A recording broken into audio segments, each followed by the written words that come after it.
We will open the meeting now. Yeah, it's on. It's a little loud. This is the Historic Review Board. Shall we call the roll? Yes. 1 second here. So,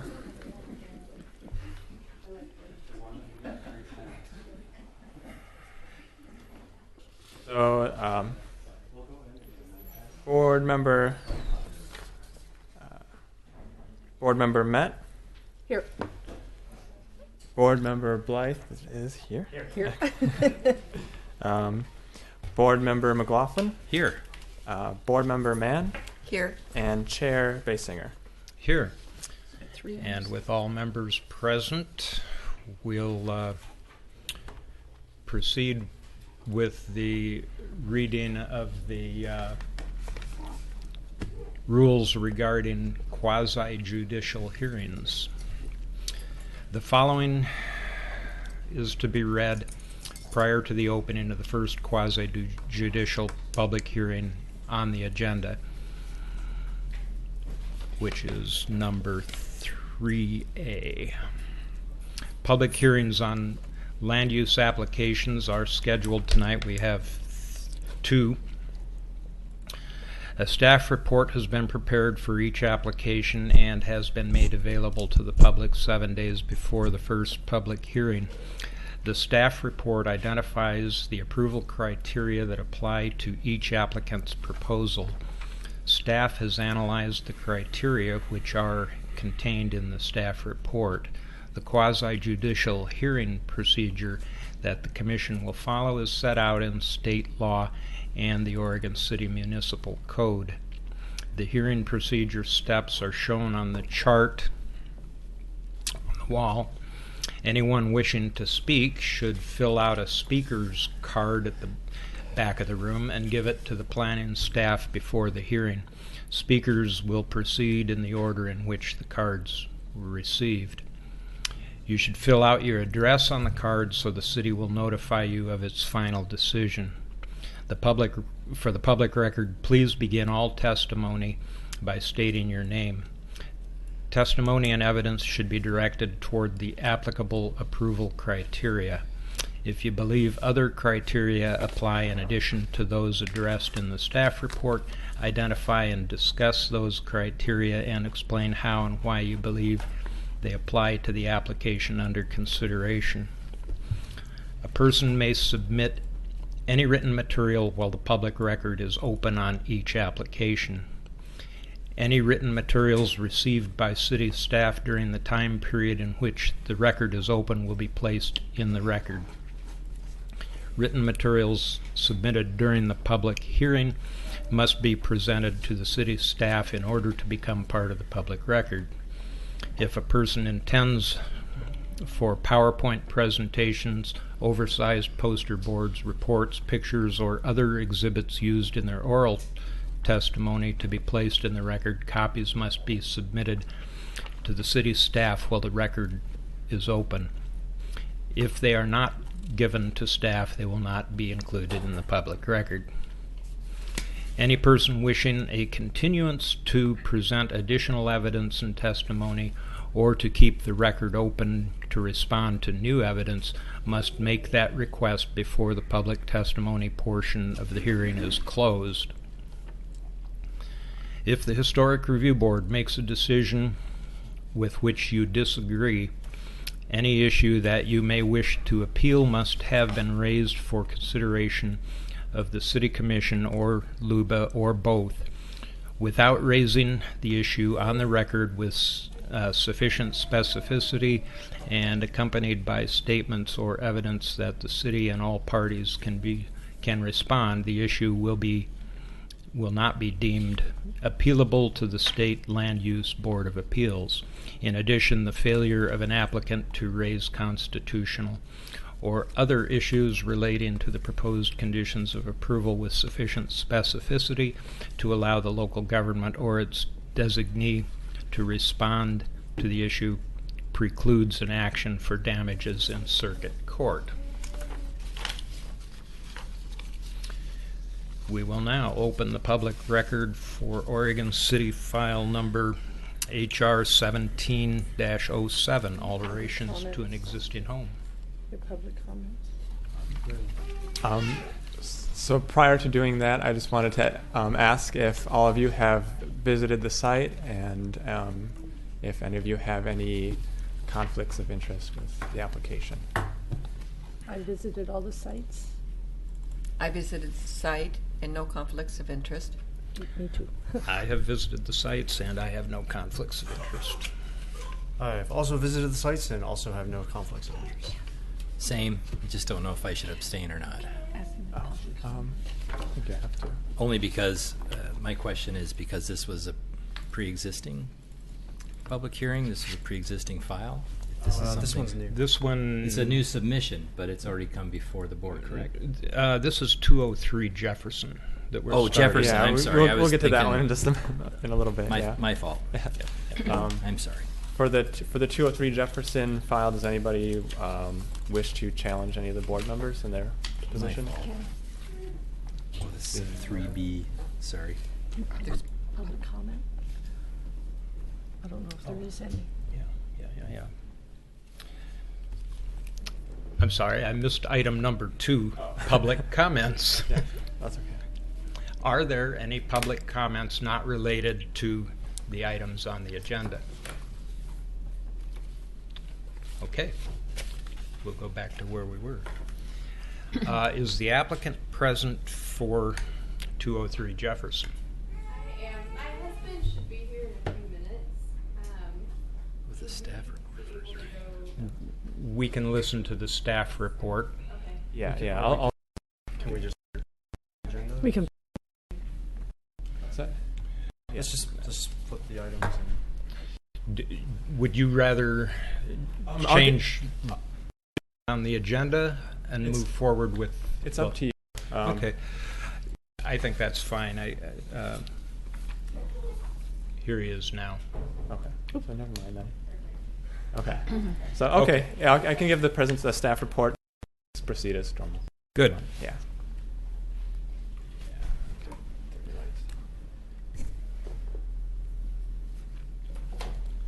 Okay. So the application before you is HR 17, which is a remodel to a listed home located at 203 Jefferson Street. The lot is approximately 92 by 105. And it's within the McLaughlin Conservation District, identified as a vernacular classical revival home. And the little picture you see on the screen right here is the Sanborn map, which they do reference in their application. And I can get back to that in a little bit. So this is the home as it sits right now. It's classical vernacular style home within the Kenema or the McLaughlin Conservation District. So the applicant has proposed the following alterations to the home: replace foundation, do some interior renovations, which would include some shed dormers, replacing windows, adding a front porch, which would match the porch displayed on the Sanborn map, and then replacing any asbestos shingle siding, and then replacing the chimney. And so here is kind of what their proposal looks like. So if we go through the elevations here, so on here you can see the shed dormers here and here, which if you go back to, keep on clicking the wrong one. If you go back to this view of the home, they would be in this section here and then in this section here of the home. And then recreating the front porch right here, which was seen on the Sanborn map. You can kind of see right here, which looks like during some point in history that was removed and this small overhang with a smaller porch was added. Changing that, and then adding a porch onto the back side of the home right through here and here. So those would be some of the major alterations that the applicant would be requesting, and then, of course, supporting that porch would be just some standard wood posts. So it's pretty simple. Staff recommends approval with the following recommendations. I won't read them all bit by bit, but it's covering any treated wood, simple porches, simple porch lighting, and then channel siding, wood or wood clad, single double hung casement or fixed style windows. Door would be the wood or fiberglass, and then the side door design would be full light, half light, or a horizontal panel door. So that's mostly this one.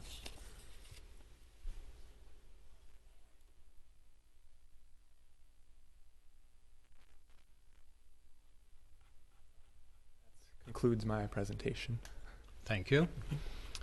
And now if the applicant wants to come forward and show off your baby. That's unfair. It's a sympathy baby. Puppies and For the babies, record, please state your name. Yeah, my name's David Hazen. This is my wife Jill, our daughter Sadie. We were here for a historic review board Design advice. design advice, but it was, I guess, like a year and a half ago. Life happens and things like that. So here we are for the official.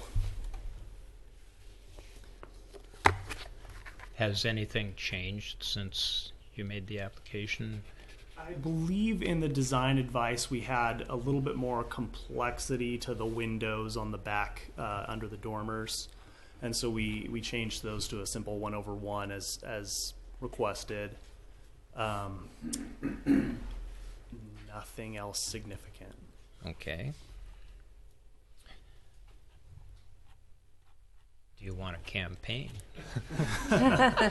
Yeah, I mean, I think the overall idea here is the house was moved in the 40s, and everything about the home looks like that happened. And what we'd like to do is bring it back as much as possible to what it would have looked like before it was moved, when it was on, I guess it was 5th and Washington. So the home itself was owned back then by a mill worker, so it was a utilitarian home, and that's, as far as design goes, that's what we're going for. So nothing fancy on the porch, simple trim, everything in keeping with that very simple utilitarian design.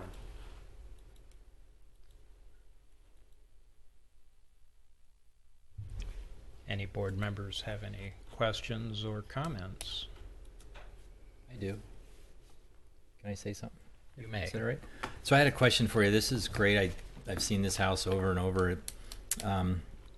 So I had a couple questions for you. It looks like you guys are going to do a big project and make this better than what it is, for sure. So my question is, the windows that were put there in the 40s, doing all this work,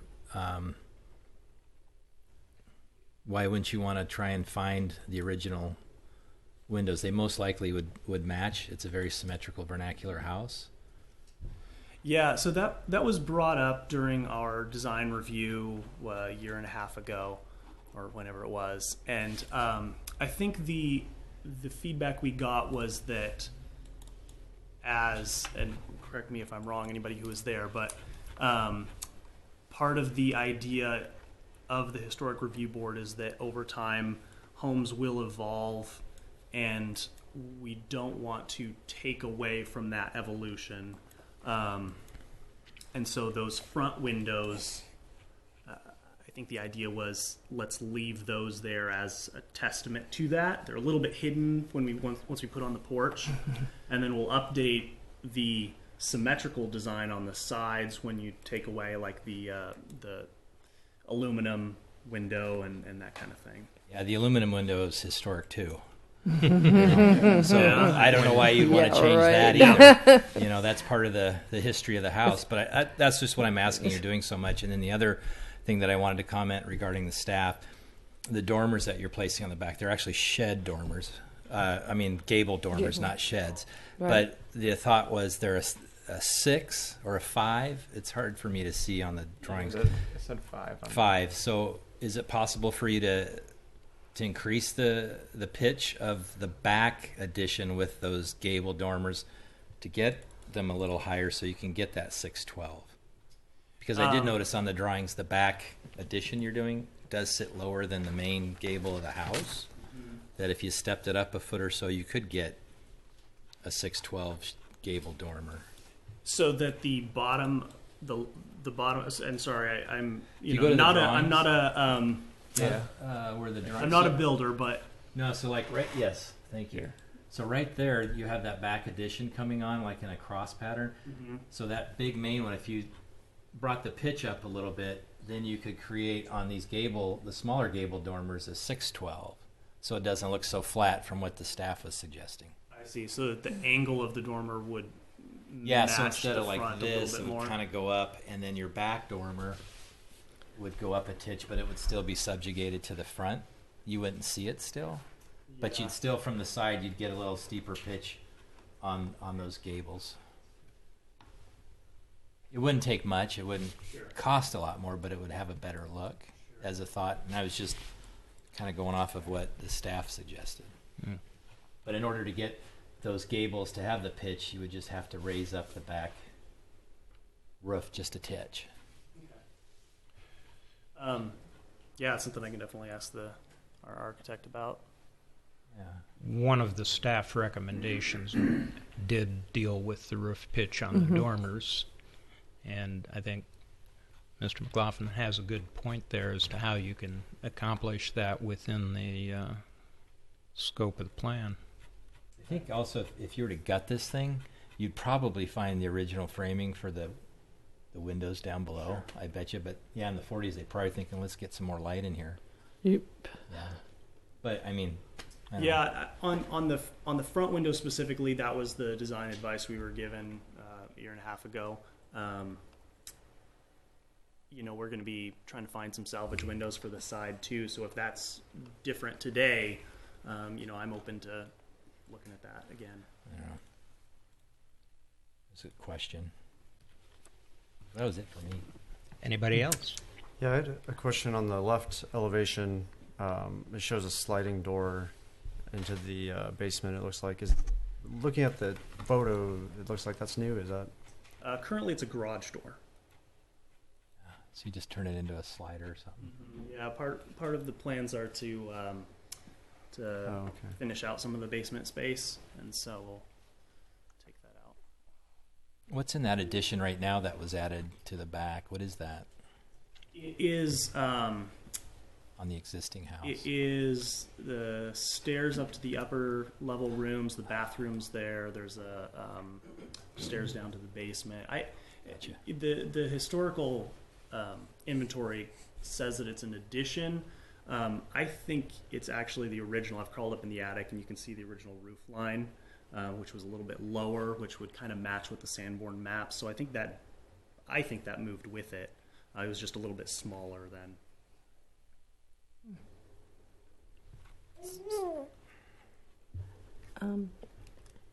My turn?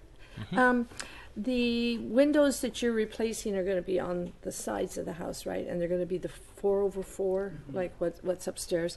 And then I had a question about the patio. It's going to be like a sliding patio door, or are they going to be, what are those called? For which part?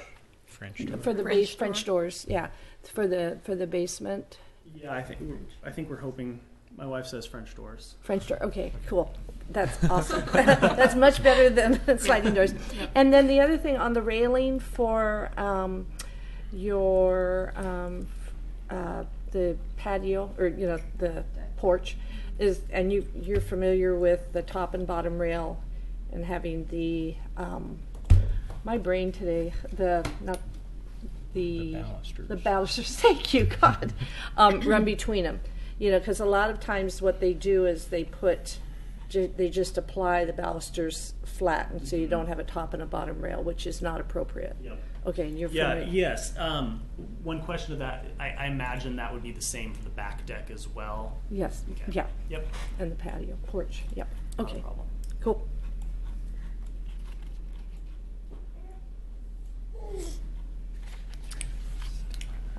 I commend you for bringing it back to what it, its shining glory before, so that's nice, always nice to see.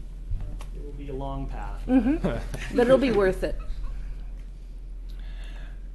If I recall the discussion regarding those front windows during the design advice, I think it was Christina who said that because we have no knowledge, there are no known photos to show what it looked like, that based on the Secretary of the Interior guidelines, we would go with the historic modification rather than attempt to create a false history. I think that was the gist of her Yeah, comments and on those windows, and that's how we got to the advice that we gave. Yeah, and that's kind of what John, you brought up earlier was the 1940s windows are now historic as well. Yeah, or the aluminum ones. But Yeah. pretty sure if you tear things off, you'll find probably some original framing or something, for sure. Groovy. Anything else? We thank you for your time.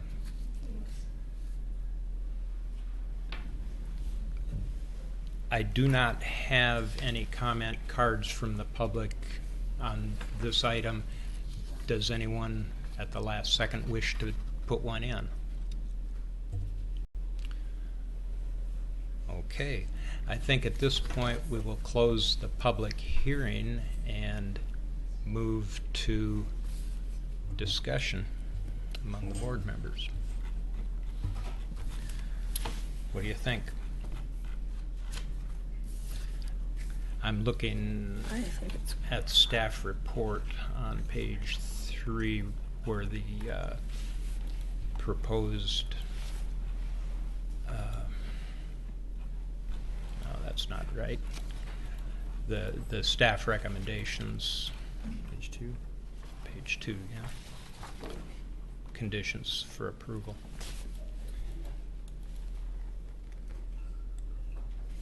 May I make a motion? Or, You Or just, you just, did you have something to say? If nobody has something to say, a motion would be appropriate. I've got a few comments anyway. Okay. Okay. Generally, I think it's good. Regarding the front windows, I can see either side of the argument to some extent. So I guess I'm open to leaving that to the judgment of the applicant as to whether if they were to find that framing and wanted to restore what were probably the original windows, then that would be fine with me. Leaving what's there is probably fine with me as well. With the design of the porch and kind of the general context there, neither design is problematic or offensive in my mind. I would add the condition that the basement doors be French doors, but it sounds like that was the intent anyway. Even though the rendering shows more of what looks like a sliding door. Mm-hmm. So we might specify that in the conditions. I don't think that would hurt.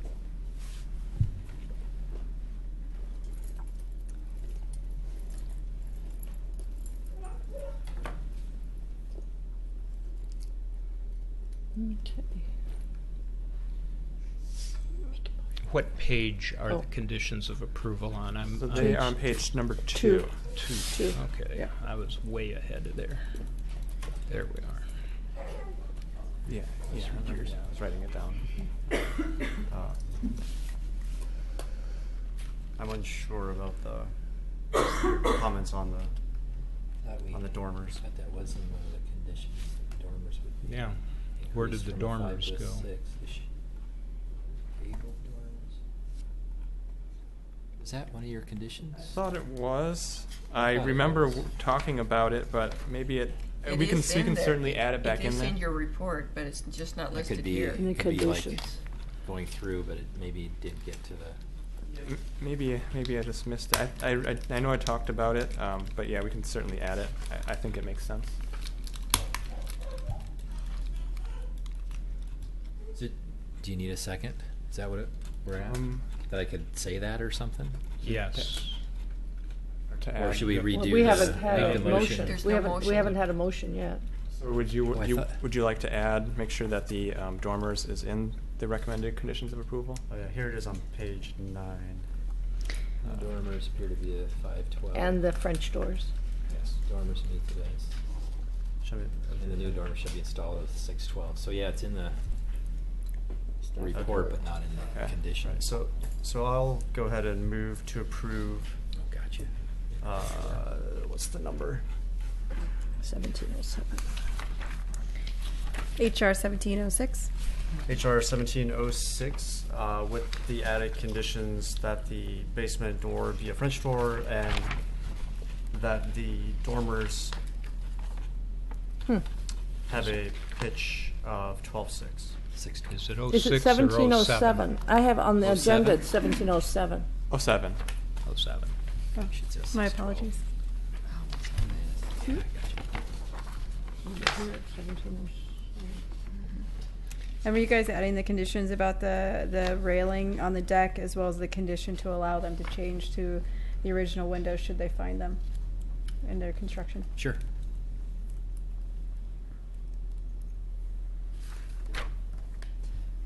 Okay, so with those, so the 4 conditions then. So move to approve HR 1707 with the 4 conditions, that the basement door be a French door, that the dormers be a 12.6 pitch or 6.12 pitch, depending on how it's written here. That the railing be not a laid on Top and bottom rail. yeah, I have a full top and bottom rail, and that the front first level windows can be either the existing or the original design to match the other windows on the front of the house. Do we have I'll a second? second. Thank you. If there's no further discussion, we'll call for the vote. Can we do roll? So board member Met, Aye. board member Blythe, Aye. board member McLaughlin, Aye. board member Mann, Aye. and chair Basinger. Aye. Passes. Congratulations. We will now reopen the public hearing and move on to item 3B on the agenda, the Kanema Cottages, as they are known. This is a new application. This is not a continuation of the previous application. This is for 6 cottages. So it's MD 1701, 02, 03, 04, 05, and 06. Shall we start with the staff report? I think we need the legal disclosure also read for this again. Once again, I do apologize because it is a new application. Okay. And the audience. More audience came. Yes. Well, I thought that was for all of them. Excuse me. Yeah, well, it would have been if people hadn't come in afterwards. The following is to be read prior to the opening of the first quasi-judicial public hearing on the agenda. One more public hearing on land use application is scheduled for tonight. A staff report has been prepared for each application and has been made available to the public 7 days before the first public hearing. The staff report identifies the approval criteria that apply to each applicant's proposal. Staff has analyzed the criteria which are contained in the staff report. The quasi-judicial hearing procedures that the Commission will follow is set out in state law and the Oregon City Municipal Code. The hearing procedure steps are shown on the chart on the wall.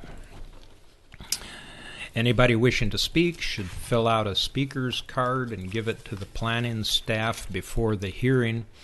They are located in the back of the room. Speakers will proceed in the order in which their card is received. You should fill out your address on the card so the city will notify you of its final decision. For the public record, please begin all testimony by stating your name. Testimony and evidence should be directed toward the applicable approval criteria. If you believe other criteria apply in addition to those addressed in the staff report, identify and discuss those criteria and explain how and why you believe they apply to the application under consideration. A person may submit any written material while the public record is open on each application. Any written materials received by city staff during the time period in which the record is open will be placed in the record. Written materials submitted during the public hearing must be presented to the city staff in order to become part of the record. If a person intends for PowerPoint presentations, oversized poster boards, reports, pictures, or other exhibits used in their oral testimony to be placed in the record, copies must be submitted to the city staff while the record is open. If they are not given to staff, they will not be included in the public record. Any person wishing a continuance to present additional evidence and testimony or to keep the record open to respond to new evidence must make that request before the public testimony portion of the hearing is closed. If the Historic Review Board makes a decision with which you disagree, any issue that you may wish to appeal must have been raised for the consideration of the City Commission, LUBA, or both. Without raising the issue on the record with sufficient specificity and accompanied by statements or evidence that the city and all parties can respond, the issue will not be deemed appealable to the State Land Use Board of Appeals. In addition, the failure of an applicant to raise constitutional or other issues relating to proposed conditions of approval with sufficient specificity to allow the local government or its designee to respond to the issue precludes an action for damages in circuit court. We will now open the public record for Oregon City file numbers MD 1701 through 06, a request for design approval on the Kanema development. Does any commissioner have ex parte contacts, conflicts of interest, bias, or any other statement to declare? No. None. No. I don't know. Okay. Know if I should abstain or anybody. It's a new application. It is. So it is a new application. If you've read the application, you feel comfortable. It's I guess. I just want to ask. I did all that. I just want to make sure I'm on the up and up. Yes. Yes. Okay. As long as you I feel that you will. can make an impartial decision Oh yeah. based on the approval criteria. I will state for the record that in the course of Kanema Neighborhood Association meetings, I have sat in on 2 or 3 presentations by the applicant and have also listened to a great deal of debate on the subject. I have avoided participating in those debates. Does any member of the audience wish to challenge any of the board members? Seeing none. And then can you declare if you've been to the site as well? Yes. That's the next question. Yes. Yeah. I have. I have been to the site. Is that what you're waiting Yep, for? that's exactly it. Yes. Yes. Okay. Me too. Several times. I have as well. Yes. Does anyone in the audience wish to question any of the commissioners about these disclosures? Okay. We now commence with the planning staff report. Perfect. So this is modification 1701 through 1706, which is a historic review for the design of 6 cottage-style homes in the Kenema Historic District. So a little bit of background. The applicant has been through here within the past year with a different application, a different proposal that originally had 7 cottage-style homes on the site you see in front of you. The applicant withdrew that application and has now resubmitted a modification to that application with 6 homes, and I'll be going through this a little bit. And those homes have been adjusted a little bit. The parking standards have been adjusted a bit to kind of resolve some of the issues that were originally brought up during the last application. And I will point those out as we move forward. So this is a modification to that application for 6 homes in Kenema. So just a little bit of context about the neighborhood. So this is Miller Street next to the Cassidy home. So if you look right here, this is approximately the area that would be impacted by this proposed development on the backside of the Cassidy home here. This is getting a little bit closer to it, so this is all the area back here. Again, on Miller Street. Looking at it from a different angle along Miller Street, again, the area over here. Now we're looking down 4th, and Progressive will get closer, but it'd be this area of the street that would be impacted. Getting closer, so it'd be approximately within here. So there's some elevation between the site and 4th. And there's a land use sign. Again, some elevation between the street and the site. This is looking at the house adjacent to it. So this would be not the Cassidy house would be, I guess, towards us, and then this would be on the other side of the site, kind of off of Miller or off of 4th again. This is looking down from the site onto 4th. Again, some elevation change. And then this would be looking towards the Cassidy house property from that entrance off of 4th. So the proposed development, the applicant is requesting the Historic Review Board approval for 6 cottage-style homes. The homes are listed here, but square footage, 600 to 1,100 square feet is what the applicant is requesting, kind of placed throughout the site. And this is what more or less the rendering would look like. So some of the notable differences here, and I'll go through this a little bit more. So there's no parking. Again, so there's 1, 2, 3, 4, 5, 6 homes. There was a home within this area previously. That home has been removed. The parking has been removed from the front of home number 1 and put back into the site. Kind of with the same story over here. In the previous application, the parking was kind of going out into the Miller right-of-way. The applicant has bumped that parking back into the site.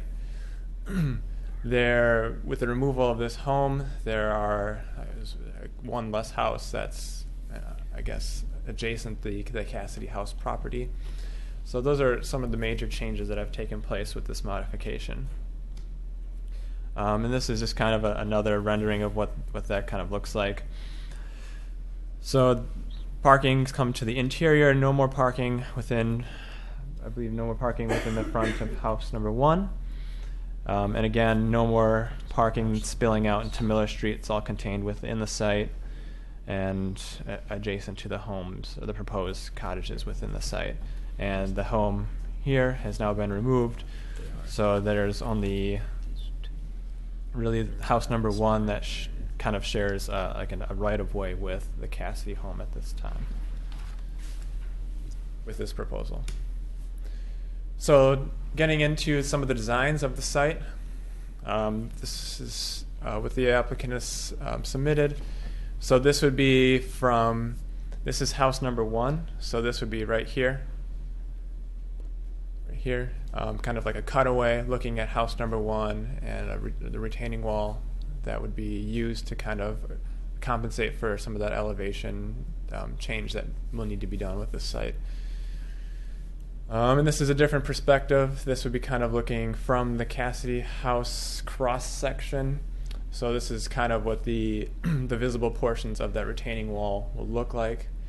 What the applicant has submitted, placing people here, looking at human scale.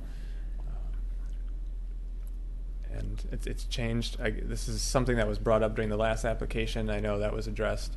The applicant has changed the height of the wall in the front of this house to be more, inviting to the human scale, and that's reflected in the design here. So here are some other here's some other renderings. So this would be looking at off the Miller Street here, kind of past the front house towards the parking, looking at the slight elevation change going up to the cottages in back. And I believe this is off of Miller here, looking at the 2 homes down over here, and then the 1 home up further on the site, without any of the landscaping and if anything in front of it. Some more cross sections, looking. So this is off of 4th. Here's the home again. Here we'd be looking at the back side of the site and kind of the house placement and kind of comparing it to what it looks like against the Cassidy home. And another cross section of there's the retaining wall, and kind of looking at what it would look like against the home on the other side.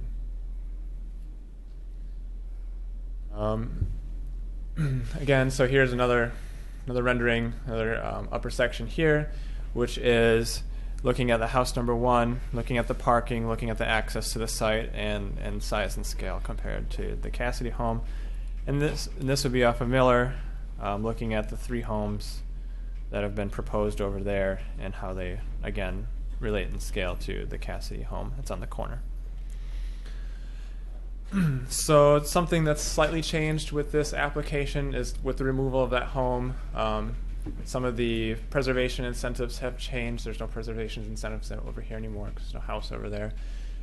They'd be asking for a preservation incentive along the right-of-way throughout here, and then the preservation incentives to be bumped up against the property lines over here to remain out of the delineated wetland that's through here. And again, kind of what that all looks like. So now we're getting into the home design. So this would be house number 1. So we're looking at here just some of the homes. So this would be the different elevations. Again, here, simple cottage-style homes. This is kind of what it would look like with maybe that retaining wall in place. The front entrance of this home that's abutting the public right-of-way would have a porch, an elevated porch walking up to the front door. And then some simple vernacular elements kind of incorporated into all of that. Looking at house number 2. So this would be, I wish I could flip back faster, back and forth. So this would be located behind this house off of 4th. House number 2. Some of the elements here kind of the same from the last application. Some of the things that may be in question would be this kind of cutout in the roof line here. But other than that, again, simple vernacular elements incorporated into the cottage housing. The casement or the single hung windows that you can see, the skylights that are incorporated into this design. If you look here, they're all either on the back side of the buildings or not within the public viewing from looking directly on from the public right-of-way. House number 3 is similar to house number 2, again, but has like that cutout kind of in this area, which might not quite jive with the design guidelines. And then again, casement or single hung windows throughout. House number 4. And now we're over into a different portion of the site, which is over here, getting closer to Miller. So this has a second-story porch, skylights on the back side. We have sliding doors, the channel siding, and again, more or less simple elements, kind of trying to keep in spirit with the vernacular design. And then something that was in the same application that kind of came up here too would be this this style of window on the second story. This is house number 5, getting closer to Miller. Again, keeping the same spirit as the rest of the cottage development. Channel siding, the vertical and horizontal on this building. Sliding doors in the back here. There's one of the things that I can get into the staff report is, again, this window on the second story, and then I recommend putting maybe some sort of railing across the top here. Moving on to house number 6, and so looking at, again, channel siding, this panel of windows would be on the back side. Simple window design, and then with channel vertical and channel siding, and then just a simple front facade. And that's kind of it. Didn't want to go over my staff report too in depth. Kind of want to leave some more time for the audience, or for the applicant and the audience. Okay. Thank you. And would the applicant like to make a comment? You will have 15 minutes on that. My name is Chris Staggs. I live at 8903 Southwest Nordic Drive in Tigard, Oregon. I just want to start out by saying thank you very much for taking the time to digest all this information. And I know there are some new board members, and welcome to the Historic Review Board. You've missed, hopefully you're all up to speed on this submittal. And it is, as Trevor said, it is a modification to the previous submittal. And we went through quite a lengthy process of listening and working with the Kenema Neighborhood Association and making sure that they understood everything that we're planning on doing, and making sure in a very exhaustive way that we are compatible with and really complementing the neighborhood in Kenema. That's been a very big part of what we're doing. And of course, the wetland, preserving the wetland and accommodating all the requirements of cottage homes and the base zoning and the parking. It's quite challenging. It's a challenging little project. But I think we're finally there. I think we've got a really good plan in place here, and we've essentially taken all of the recommendations by the Historic Review Board and incorporated them into our project. One thing I'd like to point out is I'd like to point out some specific things that we've done and a couple of things that we still need to do. One is we have reduced down to 6 homes, which previously the feeling was that would be more compatible with the Kenema density. So we've done that. We have moved the parking out of the right-of-ways completely. So we're completely within the current base zoning parking requirement for the property, which is great. Everything's on site. And in terms of the specific architecture, Trevor went through, briefly through some of the elevations of the homes, and specifically on the upper level of 2 of the homes, we have the cutout in the roof, which accommodates the upstairs outdoor deck for the second level in those homes. So what it is not drawn yet, which I would like to get into the record tonight, that we are planning on. We would like to keep those roof decks off of the second level, but we'd like to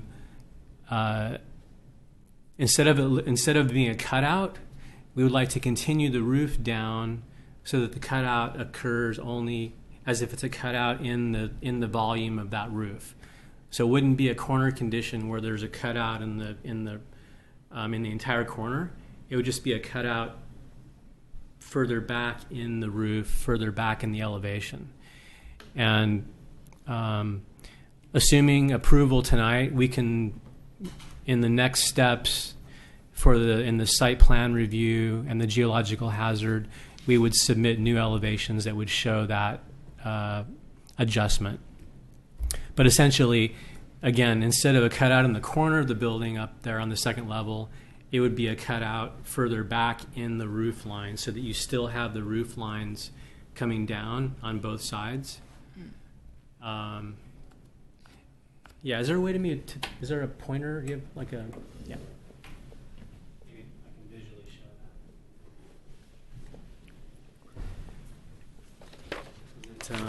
that. Red line. That's on The red, top, okay. yeah. So right here is the cutout for the upstairs patio, and we're doing this to bring more light into the spaces upstairs. It's all about light and about views.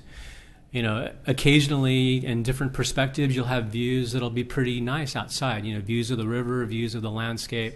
So we're trying to maximize the views. That was the point of doing this cutout. So what I'd like to propose is that this cutout here would slide down that way, and there would be a roof element here that would come down. So you would still have the cutout, but from the ends it would appear as if it basically was the roof. So if I were to do it here, it would be a cutout like this. Just shifting it down is what Just you're shifting it down, right? So it's not on the corner, which I think makes it a more compatible with.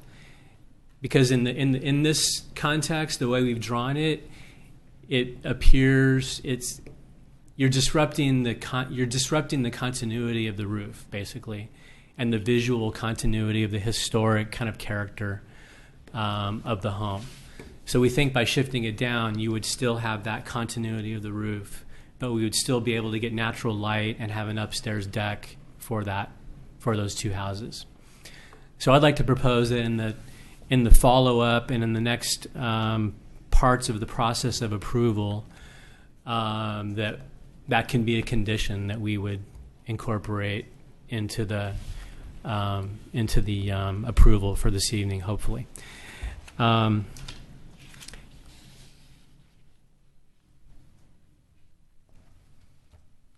I wanted to make a couple of other clarifications. Trevor was mentioning earlier, he referred to as the siding as being channel siding. And I'm sure he just meant this is basically going to be the typical wood, painted wood siding. We're not doing any channels or any metals or anything like that. This will be painted wood siding to be compatible with the Kenema neighborhood and the Kenema architecture. There's a lot of other things that I could talk about and emphasize and kind of share with you this evening, but essentially we'd like to build what I'd like to say is a cute little cottage home property, and we believe that we are now fully compatible with the Kenema neighborhood and the character and the sort of look and feel of the neighborhood, especially with the density going down to 6 homes. And we're excited about this because we feel like we're really bringing something to the neighborhood. We're increasing the value of the neighborhood. We're bringing a home type that is very much, people are very interested in these types of homes, smaller homes that are more affordable. So we think that'll be a great addition to the Kenema neighborhood. And that's all I have. Do any board members have questions for the applicant?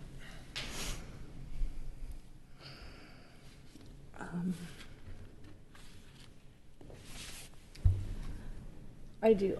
So what you're saying is you're going to bring the cutback on the roof, so that does that mean that you'll be filling in like on that, on the, Yes. that side there, that'll Yeah. all be filled in. That's right. So from the end, it will look. That's right. From the And end, it'll would- be the wall will be completed as if All it's right, the it'll end be of the house. Contiguous. Right. Would you still have the lights above the windows, the The clear glass? those two above there? Yes. We'd like to, because that would bring an abundance of light Okay, into and those are those upstairs. sliding glass window or sliding glass doors there, or are they French doors? Those would be French doors. French doors. Yeah. Okay. Because they French show slide. as Yeah, they're not sliding. drawn very well. I mean, they'd be French doors. French sliders or doors? Doors. Gotcha. Yeah. Right now, they're not drawn correctly.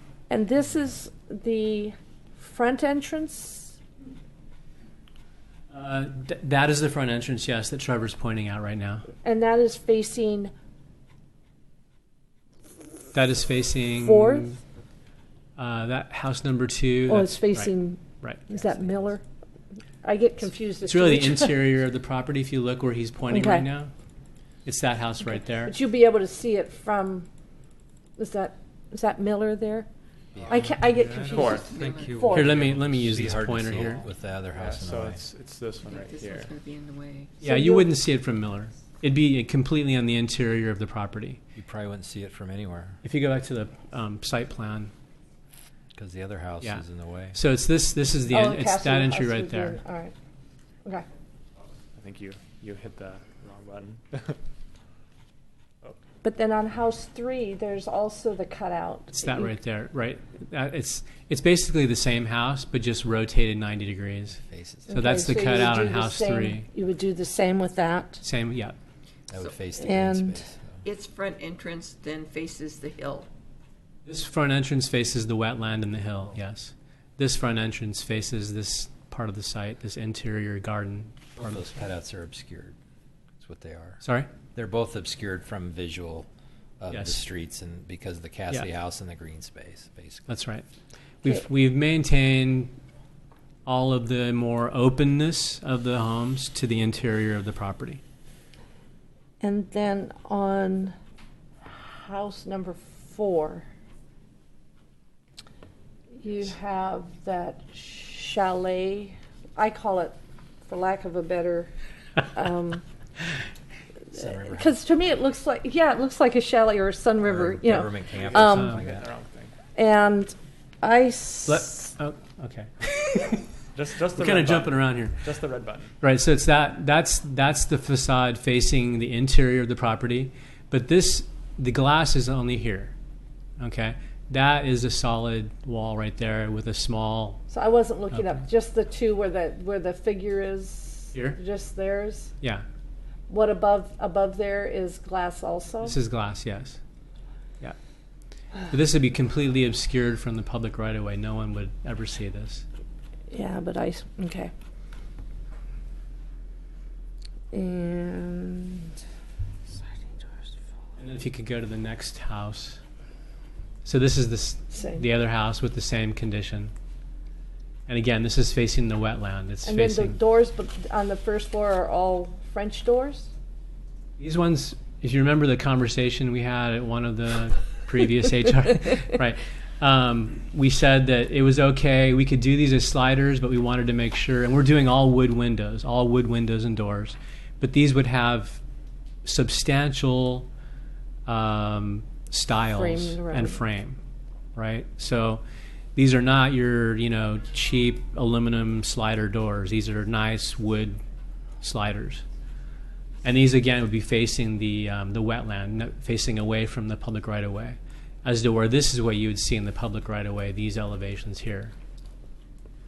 Can I ask you to be more specific on the siding? Are you going to do when you say something that matches Kanema, there's several types of siding. We're doing vertical and horizontal wood siding. It's a rain screen system, so it'll be So you're going to do a vertical, Vertical? channel. not a channel. You're going to do a shiplap vertical? Drop, Yeah, drop it'll be it. shiplap. Yeah. It's not. We're not doing any channels. I think I accidentally said channel. I meant shiplap. But you're Okay. doing vertical siding? We have a combination of vertical and horizontal. See how this- Here's. I don't know of anything. Still has the vertical siding. I didn't. And we have vertical on the elevations that are facing away from the right of way, and horizontal What is the horizontal? What type of siding? wood siding. Well, The shiplap. specific shiplap. Yeah. Yeah. Is that true on all of the buildings? Yes. Okay. If you look at the elevations, all of the elevations that are facing the right of ways are all horizontal, and then the only vertical is the elevations facing the interior of the property. Okay. I have a question about the parking because the two site plans that we have here are different. One shows 11 spaces. That one, okay, Oh. this one shows 9. There was one that There's had 9 a number. spaces. Oh, right This there. one shows 11. 4, 5, 6, Where do 7, you 8, see? 9. 9 spaces total. Where do you see? and I can 11? just Oh, I see. Yeah, 1, 2, okay. 3, 4 over here, 7, 8, and then there's 9. 5, 6, 7, 8, 9. Which one are you going with? Which layout? The previous, this is a roof. You know, this isn't a site plan. This is more like a Okay. rooftop view, and it's all the same parking spaces. There's 4 over here, Okay, and there's 2 here, and then there's 4 here. I see you've what got more, I see yeah. what we're looking at. The 2 spaces on the outboard end were the ones that were partially or entirely in the right of way, and you've eliminated those. There are no parking spaces in the right of way on either Miller or 4th now. Okay. Any other questions? We thank you. Thank you. Public comment. We'll start with Paul Edgar and Patty Webb representing the Friends of Kenema. Come up and state your names, please, for the record, and you will be given 5 minutes. We'll be given 5 minutes each or 5 minutes total. It's 5 minutes for the organization, and then it would be, if you wanted to speak as an individual, it'd be 3 minutes.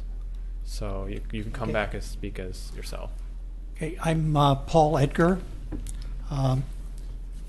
This is Patty Webb. I'm Patty Webb with Friends of Kenema. Thank you, first of all.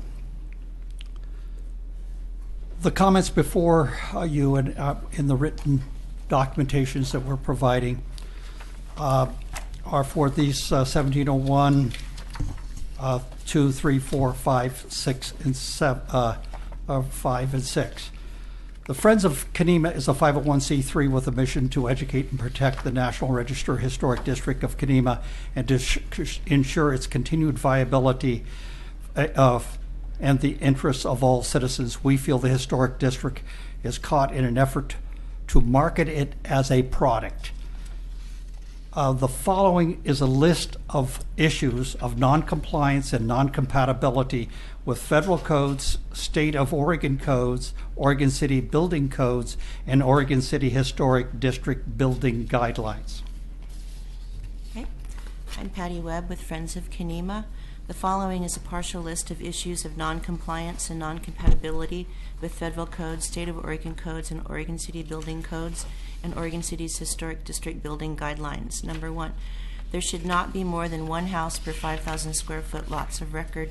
2, there should be standard acceptable setbacks from all bodies of water, rights of way, and frontages as written in the Historic Building Code. 3, all cut and fills that require review. These reviews must happen before any HRB process with approvals by city planning and natural resources committees. It must be in hand in advance. 4, parking lots are incompatible with building guidelines for historic districts. 5, impervious surfaces exceed limits for the lot with houses 1 and 2. Impervious surfaces exceed limits for the lot with houses 4, 5, and 6. 7, there are state of Oregon standards for vernacular houses, and the designs offered are in violation of those standards found in Oregon Revised Statutes, Chapter 358. Violations include cutaway roofs, which also detract from OCMC 17.40 Historic District Building Guidelines. House density on each lot of record must be adjudicated lot by lot, not as a cluster until approved by the Planning Commission. We see no justification in value-based criteria for any of the preservation incentives.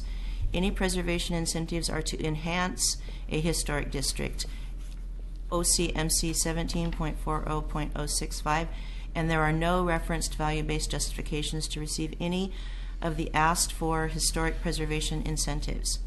In OCMC 17.40 code, we do not accept flag lots. 11, we are asking for continuance of this meeting and approval process to a future date until all understandings are adjudicated for any mitigation from standard setback rules and codes that are asked for and required by other applicants with ruling from the Planning Commission and Natural Resources Committee. 12, the historic wagon roads cannot be altered from the current look and feel, and what is in these HRB requests changes that. It is the opinion of the Friends of Kenema the above-mentioned action before the Oregon City Historic Review Board substantially changes the look and feel of what makes and constitutes the Kenema National Register Historic District and that of having landmark status. It en masse detracts and therefore makes this proposal non-compliant. It also violates the very spirit found in the Oregon City Historic District Building Guidelines, where efforts are to maintain the character of this National Register Historic District. We're allowing the substituting modern interpretations that en masse change everything. It is the duty of the city and HRB to uphold your responsibility to the people of the United States, the state of Oregon, the city of Oregon City, and Kenema to turn this proposal back. Thank you. Friends of Kenema, Patty Webb. Thank you. We would like for you all to go to the Oregon City Historic District Building Design Guidelines and the checklist for consideration. When there's this document that's there, when you go through it page by page, what you will find is reference after reference of non-compliance and not allowed with what is being proposed. Line item after line item with this exact document that the city has prepared. What we are asking for is a continuance so that we can come back and review and go over every point again. Obviously, the applicant is changing some things, but even the codes are different. Go ahead. What? You're 5 minutes. 5 minutes. Okay.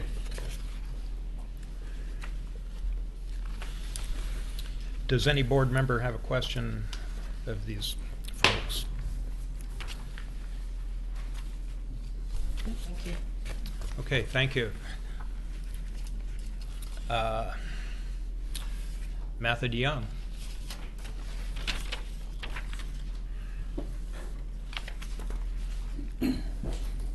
Hello, my name is Matthew DeYoung and I live at 421 Fifth Avenue in Kenema, Oregon City. And I just want to start out by kind of listing a few of the reasons that we moved to Kenema, a few of the reasons that we moved into a historical district. Number one is the respect for historical significance of the architecture and just, you know, how the neighborhood looks, how it used to look, and respecting all of that. The second is respect for natural resources in the area. I think that tends to be more of an emphasis in a historical district, and I know it definitely is with my neighbors. And the third is just respect for the character and culture inside of a historical district. Okay. It's a big responsibility to uphold the regulations that enforce all of that, so thank you all for your volunteering to take on that responsibility. So that said, you also give up some rights when you move into a historical district, okay? And those, you give up some things. You give up the right to build whatever you want, and you know you have to follow those guidelines. So these are the reasons why I don't think that the cottage project fits into those into Kenema, okay? I think that the density, 6 homes. Parking lots, the architecture of the homes, I just don't think that it matches with the historical, it doesn't match with the neighborhood, okay? Secondly, the fact that is this going to turn yellow when I'm almost done? Okay. The fact that the homes are very close to a wetlands, I think that's one of the biggest things that I have against this project. Okay, so this past weekend was a great example. Just some landscaping was going on in preparation for the project. They mowed over a fence like a protective fence. It's a silt fence that protects against contamination in the area. Okay, so if something as simple as mowing a lot is going to cause something like that, I just can't imagine what construction in that area would do to those wetlands. I've also talked to neighbors that have been in the area for 30 years. They've talked about certain flooding events that have actually sent water down my driveway. I'm actually a couple of lots over. So I'm concerned about that. I'm just concerned that there's not going to be enough attention paid to that. And thirdly, I just don't think that cottage homes with parking lots and dumpsters, I just don't think that they fit in with the character of the neighborhood. It doesn't fit in with Kenema, with a historic district. Okay. Frankly, I think that it will bring down property values. So, thank you very much. Thank you.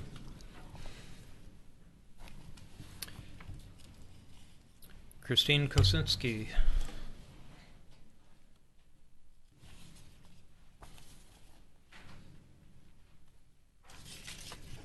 No, it's just that one that I gave you.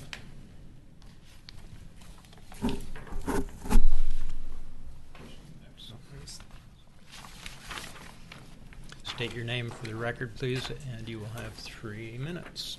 Christine Kaczynski, unincorporated Clackamas County. Because the street I live on has lost homes to landslides in recent years, our neighborhood has been very active in bringing awareness to the community regarding the catastrophic losses the homeowners... May I interrupt you for a second? Historic Review Board has no authority whatsoever or expertise in matters of geology. That's a different part of the planning process.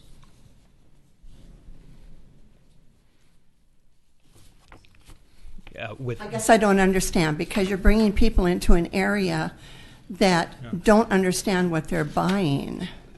The applicant will need to satisfy geotechnical requirements of the city, but it doesn't happen here. I understand that. The Historic Review Board deals only with the design of the buildings themselves, not the hydrology or the geology. What I'm testifying to is a state law that gets broken, and the fact that the people will not be able to get insurance. Okay, go ahead and state your case as it was. We'll restart the timer for you. But I want you to understand that we can't do anything about geology.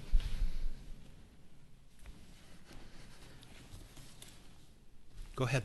Because the street I live on has lost homes to landslides, our neighborhood has been very active in bringing awareness to the community regarding the huge losses that homeowners are left with should a landslide occur on their property. Did you know that each time the city approves development in a landslide area, then an Oregon state law is broken? ORS 105.465, Oregon's property disclosure law, contains language that the seller of the property must disclose if it sits in a landslide area.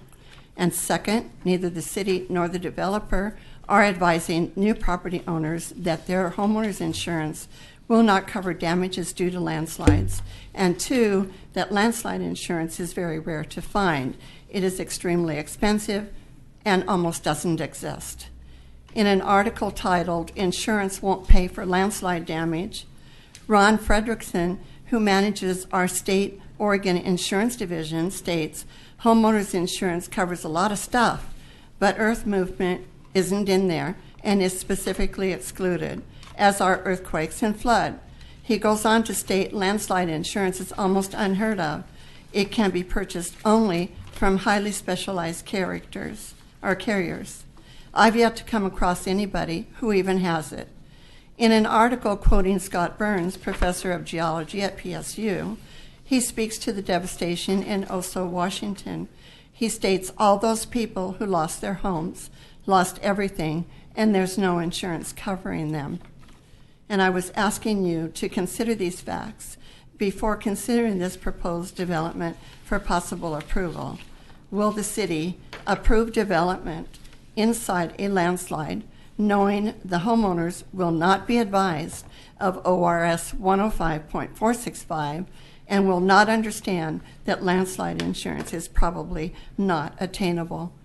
Where I live, there are no landslides on my property, and yet I was denied landslide insurance because my property is within 1 mile of a previous landslide. Therefore, anyone on my street that is within 1 mile of a previous landslide cannot obtain any insurance. Thank you. Thank you. Your comments will be passed along to the appropriate people, but I again repeat that they're not something that we can consider here in this group. But we will make sure it goes. You might take this into consideration when you're talking about. 1 second, if you want to sign up to speak, because we want to get you on the record and we want to get you on the mic. So if you want to sign up for a signature, yeah, I'll give you one of these. You can fill it out afterwards. Okay. Yeah, you can fill it out afterwards if you want to just. Speak. And Dan Fisher. Oh, sorry. Well, I'll put you in the queue.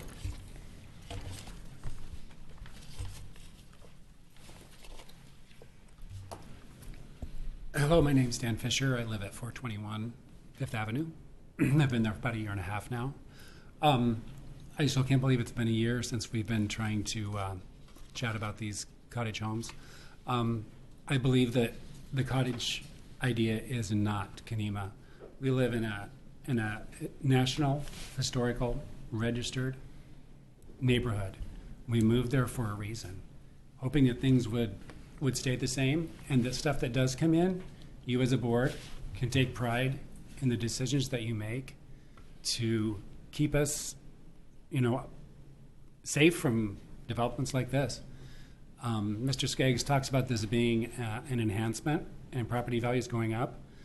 That is so not true. As he said, they're more affordable. More affordable means what? They're less valuable, and they're more dense. How does that improve my value? In Kenema, traditionally, it's a double lot, 1 home, separate garage. There, you make allowances for homes, some of the new ones that are going in, where the garage is tucked away, where you can't really see it that much, and we really appreciate that. This is a parking lot. It's a glorified apartment that's been ripped apart. That's all it is. The style of these homes, I've been to 6 of these meetings in the last year. The style, the architecture has not changed. I believe, Claire, that you've made comments about it being a chalet type look. So from tonight, I'm listening to the developer and I'm thinking, okay, so if you can't see it from the road, it's okay? How is that okay? That should not be okay. You've got siding going 2 different directions. Very kind of a modern feel, contemporary feel. You've got cutouts on the roof. A cutout is a cutout. I'm sorry. It's a modern architecture to it. It doesn't fit. The whole idea doesn't fit. I feel that there's no respect given to the bordering neighbors to this development. He's asking for incentive leniency for the setbacks. Should not be allowed. For doing the right thing, for respecting a wetland, you should not be rewarded for that. That is what you should just simply do. You shouldn't be rewarded and encroach on your neighbor's space because you're doing the right thing. That just seems wrong to me. The density, I think, is a huge problem in the parking. Last weekend, we were all ready to go to a barbecue, and a mower showed up on that property. The weeds are now 6 feet tall. If you've all been out there in the last few weeks, you've seen that. Came in with a mower, tractor and a mower, and started mowing. Great idea, right? Great idea. Knock the weeds down so you can actually see what you're looking at there. But no, he ran over the silk fence was driving in the wetland. No respect here. I think we're having a malfunction with the timer. There's the yellow light. Oh, okay. Oh, there we go. So I'm just saying that there's no respect there, no one observing that, no one supervising that. So I'm very concerned Okay. about that. Any board members have question? Thank you. I have a question for staff. Can I ask? How many lots of record are these? There are four lots of Four lots of record. There are 4 lots of record, but I think as it exists now, there's you can revert back to 4, but I think there's 3 that are recognized under GIS, but they could revert back to that 4th lot of record without any issues. But those Split lots. 4 lots or 4 lots of record include the wetlands, right? Yes. Which then, not building on the wetlands equals to 1.5 lots? No. What? You would have No. It looks When like- you talk about lots of record, you're strictly talking of the boundaries. Yeah. Okay. So that the wetland would be included in those boundaries. So you don't Yeah. subtract Oh, that out of it. okay. Yeah. Okay. There's 2 lots that run tandem off of 4th Avenue and 2 lots that are side by side on Miller Street. Right. If you're There's looking. 3 cottages on each of the 2, each right. one. Those 2 are in tandem, and then these guys are side by side. So Yeah. that's, that There's 4th 2 lot lots is that. have 3, like here. and the other 2 lots have 3. Correct. 1, 2, 3, 4. There's one that's trapped, so to speak. Yeah. So yes, because I think the original thought was 5th would go through, and they would have access off Sure, of 5th sure. here. Yeah. But The way it was originally plotted. originally, yes. Gotcha. One more comment, Patty? Did Patty want to come back up? Thank you. You'll have 3 minutes as a private individual. so. Yes. What? I just wanted to say that. Can I just have you state your I'm name for Patty the audio? Webb, Thank you. And I'm speaking as a private citizen that lives below an active landslide in Kenema.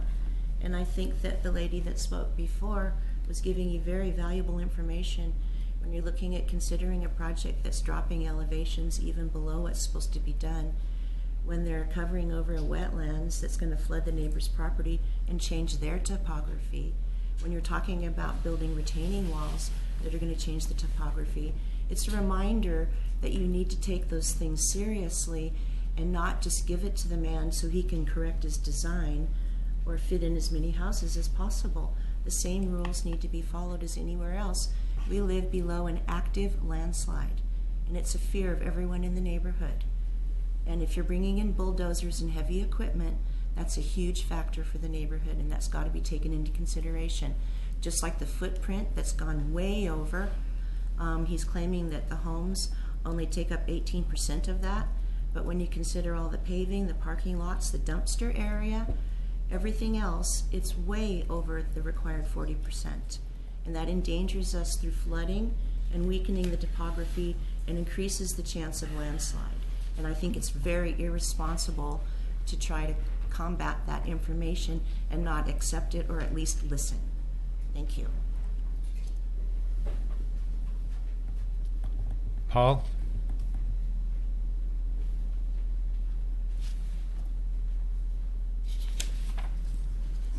Paul Edgar, personal. I live in Kenema. The reason why I come back up, I wasn't planning to, but it's the clarification that what Ken had said, that there's 2 lots long ways on Miller Street, and then there was 2 lots end to end coming off of Fourth Avenue. So The other way. the number of houses that are on lot, there's 4, 5, and 6 houses on one lot, and a parking lot. So combination, half of one house straps across onto another lot, but in reality, the density on that one lot the record shows in building guidelines it cannot be more than 40%, and we're close to 80% on one lot. And so when we take a look at the lots on houses 1 and 2, again, the density of impervious surface on those 2 lots right there exceeds the absolute limit built into the guidelines, and it's cut and dry.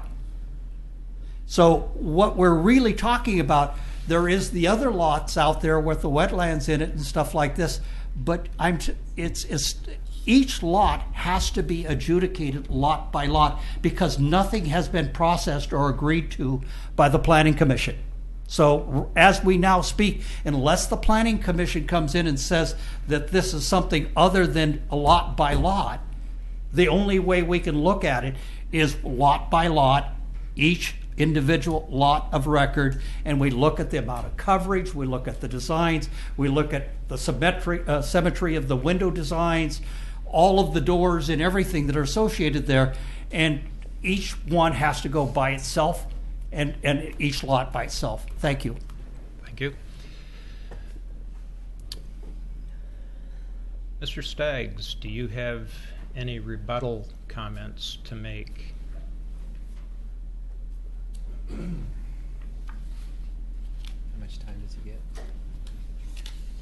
5 minutes. Okay. Earlier, someone asked for a continuance, and I don't believe the continuance has been justified based on what was said. And I want to just address a couple of main things that I heard. One, there will be no dumpsters.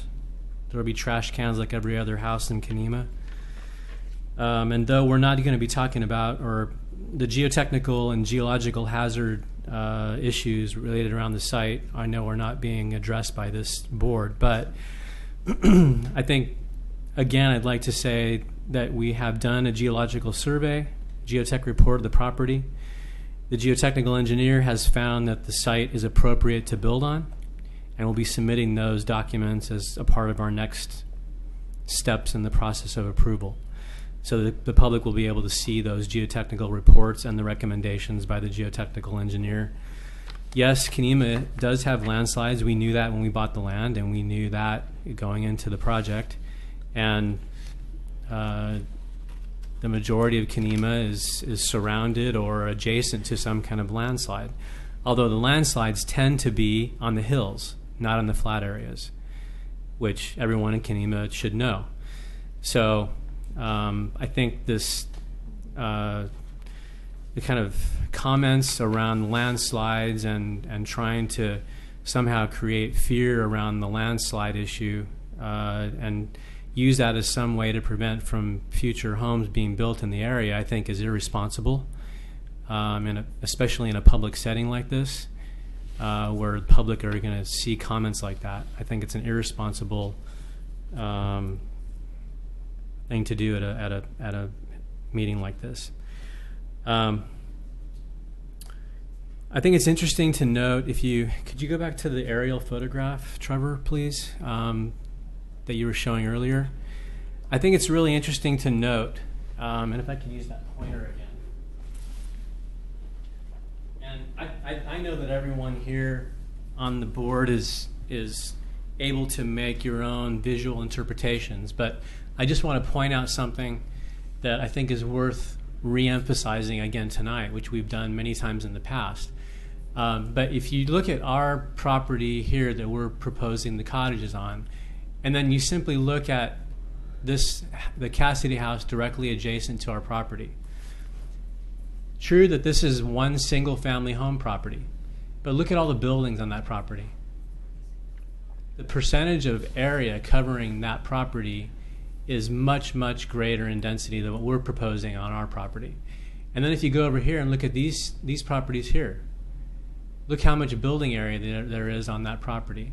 Now, yes, that's one single-family home, that's a single-family home, that's a single-family home.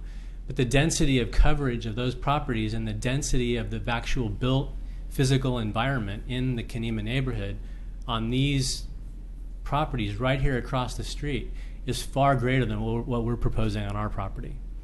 In fact, what we're proposing on our property, many have said in past public meetings, is actually more in alignment with the original Kenema neighborhood context and language. So I keep hearing over and over in these public meetings from people in the neighborhood that obviously don't want to see any future development or any further development happen. They're making these public statements which just aren't true. They simply aren't true. And I think it's important to emphasize that. And lastly, I'd like to just comment on the wetland. We are preserving a wetland on the property rather than going through the process of.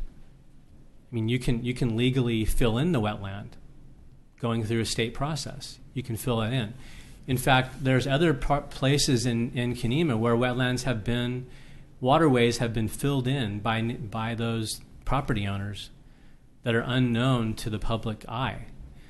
We chose to be very transparent and very responsible and preserve the wetland on the property and make it a part of this development. So I think we're doing the right thing with the wetland and with the natural resources of the city of Oregon City.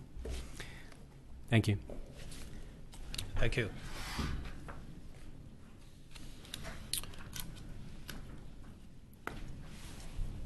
A question I have for staff is where the city's approval of the cottage concept for development alters the distribution of structures within a multiple tax lot, or do you understand what I'm trying to ask here? You've got 4 tax lots here, and as has been pointed out, the development is pushed to certain areas on it because of the geography. How does the cottage code deal with that in terms of density? I can answer that real quickly, is that it's not your concern. Thank you. It is your concern to see what is appropriate for the district. And part of that does mean, is it okay if it's grouped all together here, right? Looking through the lens of the historic district, what's okay as far as the rules of cottage housing and what can go where and the densities. He's got a whole nother process to go through to analyze compliance with that. Your purview is just to look at the historic district to see its appropriateness. Whether it's permitted through the other process or not is not germane. Thank you for that clarification. May I have a question as well of staff? Or you may, sure. The cottage code that is for the city of Oregon City and the guidelines for the Historic Review Board for buildings are different as far as what they say is, the Historic Review Board guidelines do say that usually there is 1 house per lot. So, but the cottage guidelines for the city apparently are different. Yes. So are we supposed to figure out which one applies? So they kind of both apply here. The historic code is what you'll be looking at first. So the underneath the historic code is the R6 zoning district, and that's where the cottage housing comes into play, and it can be applied. And then overlaid over the top of that is the historic code. So you're looking, applicant is making a proposal of 6 cottage homes. You can do that because the zoning permits it and the number of lots permits it and all that good stuff. But you're looking at the design of those homes that he's on those lots. So there's a couple parts to it. Does that kind of explain it? Yeah, I think Trevor had a good explanation. The underlying part of that is the historic district the historic review board does not review use. You look at appropriateness of the buildings, right? Right. And design. Thank you. And density or not? Well, in one part of it, it does say, historically, this is the way it is in this area. Yes. It does say that. And that's what those design guidelines are there for. You can look at those design guidelines and compare them against the project that's proposed. So cause you can look at, because there's language that has to deal with siting in Kenema, and you can interpret that. You can interpret that in the historic context. So you can look at it going, these homes are obviously too close together, or obviously too far apart. But I would kind of disassociate that with the R6 zoning district a little bit, and kind of look at it as the context of Kenema and the historic district more so. So you can make that determination. You have to do it in the historic context instead of the zoning context. Okay. Thank you. That made sense. Yeah, it does. We will now close the public hearing Well, and move to hold on. deliberation. Whoop, we will not. Can you reopen the hearing? Reopen, yes. You had a request for continuance. It's your first evidentiary hearing, so you have to continue the application. So you can't close the record. Yeah, what do you call it when you... Okay. Does that mean we postpone the deliberation then until the continued date, the next meeting, presumably? You want to do it? Yes. Yeah, you can select the next date, which would go to the next meeting, which would be in August. Or any time thereafter. Or any time actually a week Okay. after not today. When did So- Okay. They requested a continuance. So- Yes. Does So it do we- automatically have to be granted? Yes. On the first Oh. evidentiary hearing, yes. Oh, There's no okay. rationale. Okay. Like I- nobody has to provide a reason why, and you're not analyzing the reason. On the first Oh. evidentiary hearing, it has to be granted. If the only I thing that learned we ask something. as staff is if the report is way off, that you let us know, so we don't have to write another report. But it's a minor detail. So, Okay. no deliberation needed. You are obligated to grant the request for continuance only in the first evidentiary hearing. So, like, say next meeting, if someone requests a continuance, that's up for your consideration. In Date that can be determined by the case, should we do a date certain on that? Your next meeting is August 22nd, which is the fourth Tuesday of every month, which is your normally scheduled meeting. But it could be later than that, right? So we need a motion then to continue to the August meeting. That's what you. Comment right now? Can I make a comment? Actually, the record's Would you like to Please. reopen? So Yeah, we're still Still open. is open.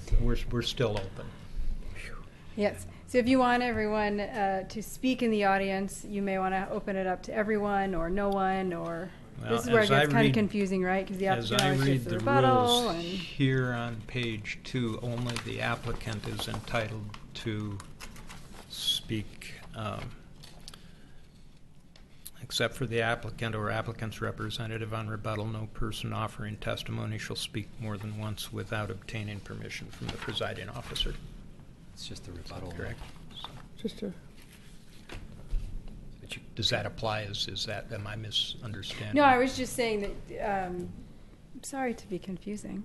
I was just saying you already went through all that in the rebuttal. I don't. Okay. So you can open it. If you reopen, you may want to reopen to everyone to consider to talk about the continuance, if that's your topic of discussion or not. You don't have to open. It's all. You don't have to reopen. Honestly, Chris, I don't think there's a topic for discussion here because, as Laura said, it has to be granted. Well, I'd like to hear the earlier you read. You need to come up. So sorry. You can't. But we just want to make sure that we get people.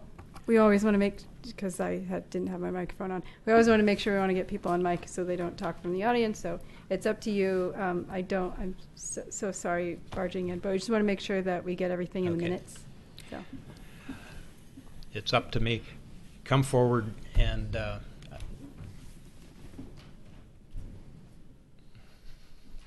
please be concise.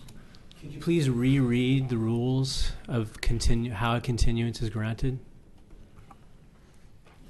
We don't have the ORS with us right now. We don't have the ORS with us at this very moment. The paragraph that I read earlier states any person wishing a continuance to present additional evidence and testimony or to keep the record open to respond to new evidence must take that request before the public testimony portion of the hearing is closed, which they did. I thought there was language in there that described that you have to have some justification for a continuance? Or can a continuance be granted just because you asked for it? On a first public hearing. So it requires a request for continuance. On the first hearing, it's just a request. The second hearing, it can be denied. They don't need to have a reason. They can just do it. That's all I had. Thank you. Okay, now I would entertain a motion for the continuance. I'll move to continue it to August 22nd, which is our next scheduled meeting. I don't think I'll be here. Would you rather do September? It's up to you guys. I think I'm stuck in Utah. But you could still have a quorum. Yeah, so I don't know if you heard, but John said he might not be here on the 22nd. Good chance I won't be. Um, But if everybody else could, you could still have a quorum, though. hold on.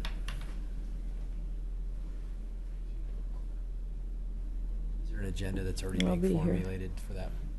But yeah, there's one item on it. So And you'll be for certain right now. I'll be here. As far as I know. As far as I know. Yep. We'll have a quorum, so we can go for that date. Do we have a second to the motion? Closed.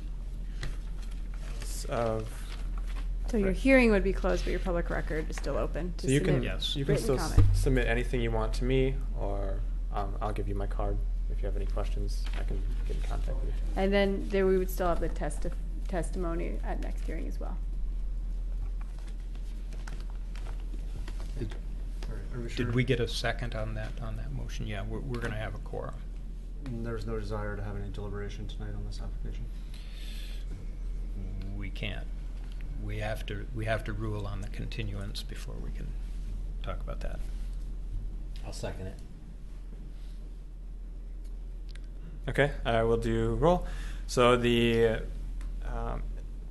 was a motion and a second to continue the meeting or the public hearing to a date certain of August 22nd, 2017 at 6 p.m. in the commission chambers right here. And I'll do roll. Board member Met. Aye. Board member Blythe. Aye. Board member McLaughlin. Aye. Board member Mann.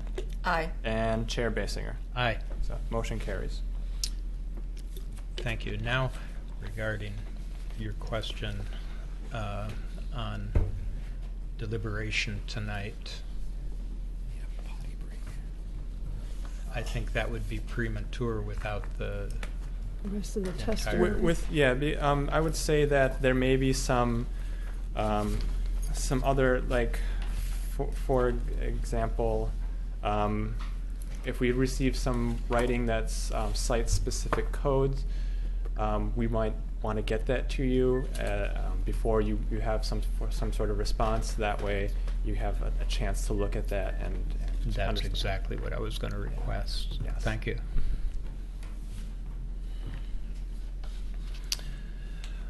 With that, we will move on to the next agenda item.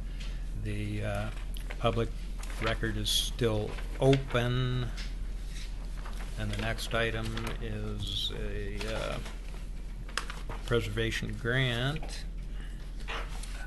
Minutes. proposal. Oh, are we going to do? I had minutes in there. I don't know where I had them.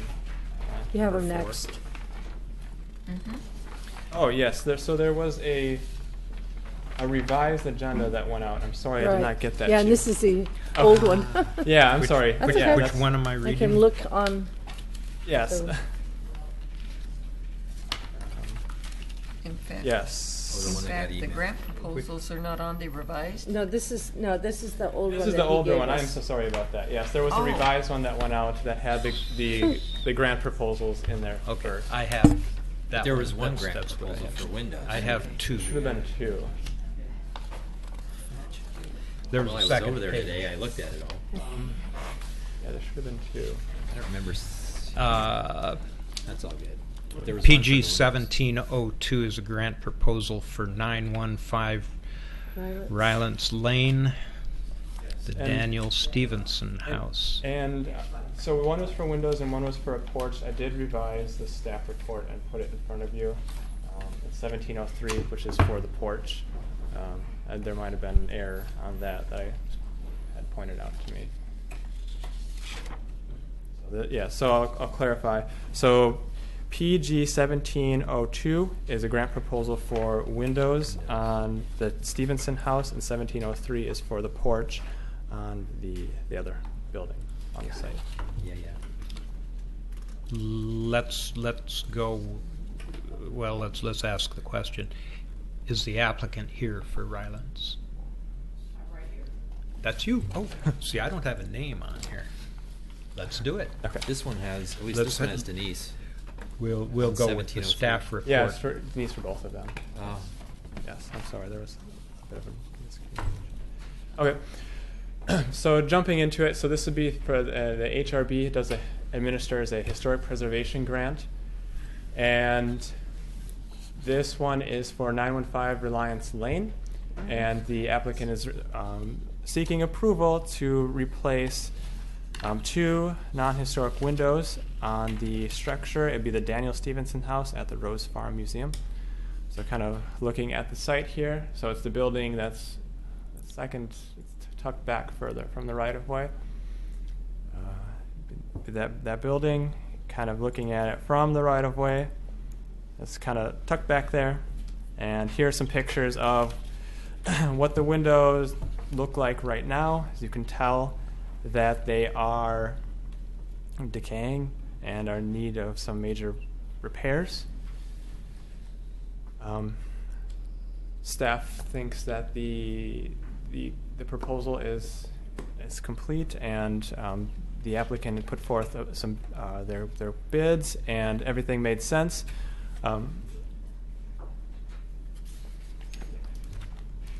So the grant amount that I have right here would be for $1,000, and we kind of just found this out.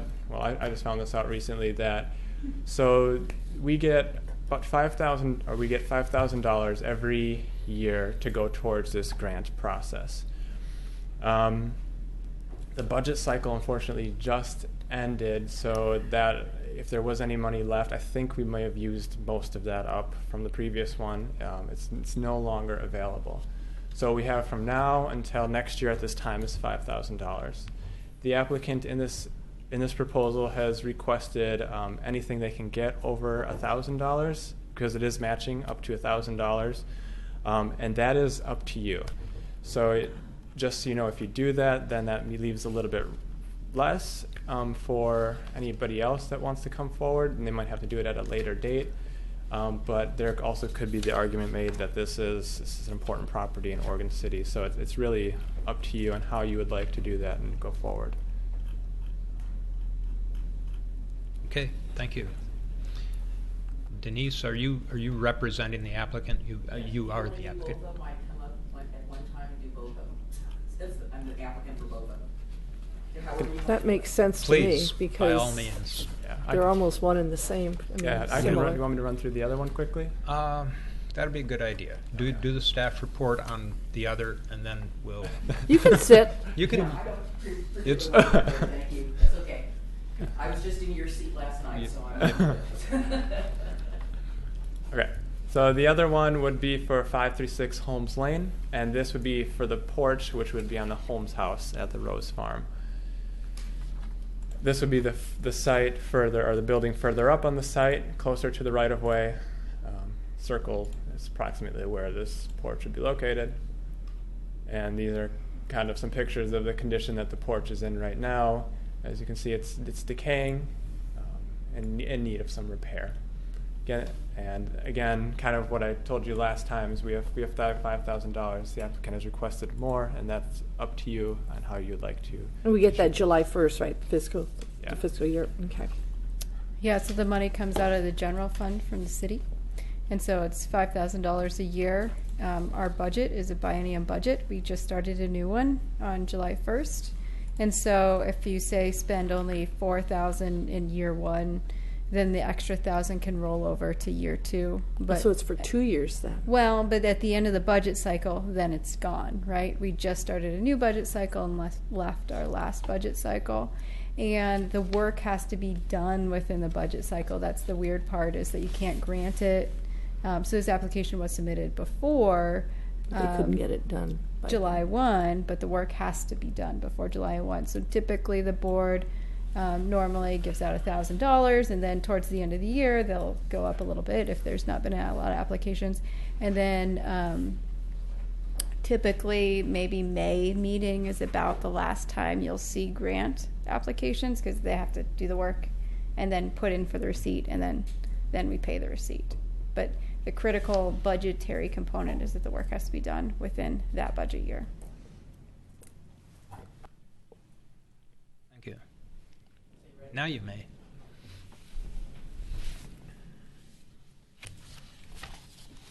Good evening. I'm Denise McGriff. I am the treasurer of both the Rose Farm Management Committee and the McLaughlin Memorial Association, so obviously I have good knowledge about budget. So let me go back and make a couple of corrections for you, because there's so many new people on here that they don't know the history. You know the history, Claire. Anyway, the property is nicknamed the Rose Farm, and that's because William and Mary Louisa Holmes came over the trail in 1843. She brought some little cuttings of roses and had them in her cutting garden at the rear of the house, which is why it got the nickname the Rose Farm. So the building itself is not the Rose Farm. It is called the William L. Holmes House, National Register property. So let me give you a little background. So in 1970 or so, Ruth McBride Powers, whom our wonderful award is named after, bought the property. Apparently, at some point in time, it was in a great deal of disrepair. She had the habit of basically buying pre-territorial homes, so territory prior to 1859.